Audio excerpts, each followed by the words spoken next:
KSRTC bus ದರ ಜಾಸ್ತಿ ಆಗಿರೋದಕ್ಕೆ ಸಾಕಷ್ಟು ಆಕ್ರೋಶ ವ್ಯಕ್ತ. ಕೆಎಸ್ಆರ್ಟಿಸಿ ಬಸ್ ದರ ಎಲ್ಲ ಕಾಲದಲ್ಲೂ ಕೂಡ ನಡ್ಕೊ ಬಂದಿದೆ, ಎಲ್ಲ ಸರ್ಕಾರಗಳಲ್ಲೂ ಕೂಡ ನಡ್ಕೊ ಬಂದಿದೆ. ಬಿಕಾಸ್ ಅಲ್ಲಿ ನೌಕರರ ಸಂಬಳ ಜಾಸ್ತಿ ಆಗ್ತದೆ, ಡೀಸೆಲ್ ಬೆಲೆ ಜಾಸ್ತಿ ಆಗ್ತದೆ, ಬಸ್ಸಿನ ಕೊಂಡ್ಕೊಳ್ತಕ್ಕಂಥದ್ದು ಬಸ್ಸಿನ ಬೆಲೆ ಕೂಡ ಜಾಸ್ತಿ ಆಗ್ತಾ ಇರ್ತದೆ, ಮತ್ತೆ ಇನ್ಫ್ಲೇಷನ್ ಕೂಡ ಇರ್ತದೆ.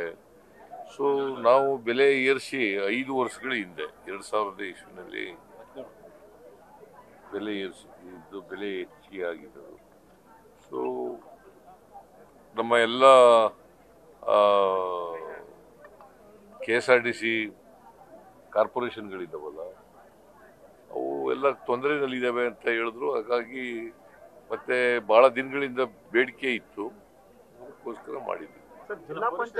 ಈಗ ಬಿಜೆಪಿ ಅವ್ರ ಕಾಲದಲ್ಲಿ ಆಗಿರ್ಲಿಲ್ವಾ, ಕುಮಾರಸ್ವಾಮಿ ಕಾಲದಲ್ಲಿ ಆಗಿರ್ಲಿಲ್ವ, ಬೆಲೆ ಏರಿಕೆ ಆಗಿರ್ಲಿಲ್ವ? ಇಲ್ಲ, ಮಾಡಿಲ್ಲ ಅಂತ ಹೇಳಿ ನೋಡೋಣ. ಈಗ ಕೇಂದ್ರ ಸರ್ಕಾರದಲ್ಲಿ ಮಾಡಿಲ್ವಾ, ರೈಲ್ವೆ ದರ ಏರಿಸಿಲ್ವಾ?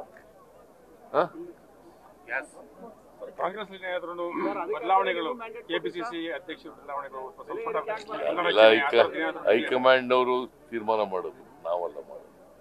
ಕೆಪಿಸಿಸಿ ಅಧ್ಯಕ್ಷರದು, ಚೀಫ್ ಮಿನಿಸ್ಟರ್ದು ಎಲ್ಲ ಹೈಕಮಾಂಡ್ನವರು ಏನು ತೀರ್ಮಾನ ಮಾಡ್ತಾರೆ ಅದು. ಖಾಲಿ ಇರೋದಾದ್ರೂ ಫಿಲಪ್ ಮಾಡ್ಕೊಳ್ಳಿ ಸರ್. ಯಾವ್ದು ಖಾಲಿ ಇದಾವೆ?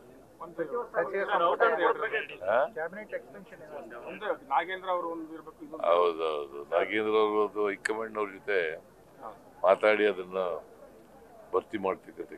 ಜಿಲ್ಲಾ ಪಂಚಾಯತಿ ತಾಲೂಕ್ ಪಂಚಾಯತಿ ಎಲೆಕ್ಷನ್ ಆಗದೆ 5 ವರ್ಷಗಳು ಆಗ್ತಾ ಬಂತು ಸರ್.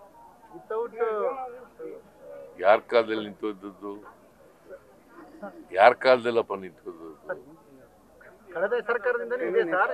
ಯಾವುದೇ ಸರ್ಕಾರ ಅಲ್ಲ, ಕೋರ್ಟ್ ಮುಂದೆ ಹೋಗಿದೆ, ಕೋರ್ಟ್ನಲ್ಲಿ ಇತ್ಯರ್ಥ ಆಗಬೇಕು. ನಾವು ಎಲೆಕ್ಷನ್ ಮಾಡೋಕ್ಕೆ ತಯಾರಾಗಿದ್ದೀವಿ. ಎಲೆಕ್ಷನ್ ಮಾಡಲಿಕ್ಕೆ ತಾಲೂಕು ಪಂಚಾಯತಿ, ಜಿಲ್ಲಾ ಪಂಚಾಯತಿ ಚುನಾವಣೆ ಮಾಡಲಿಕ್ಕೆ ತಯಾರಾಗಿದ್ದೀವಿ. ಯಾವಾಗಾದರೂ ಕೂಡ ಚುನಾವಣೆ ಮಾಡ್ತೀವಿ. ನ್ಯೂಸ್ ಫಸ್ಟ್, ನಿರ್ಭೀತಿಯಿಂದ ನಿಮ್ಮ ಪರವಾಗಿ.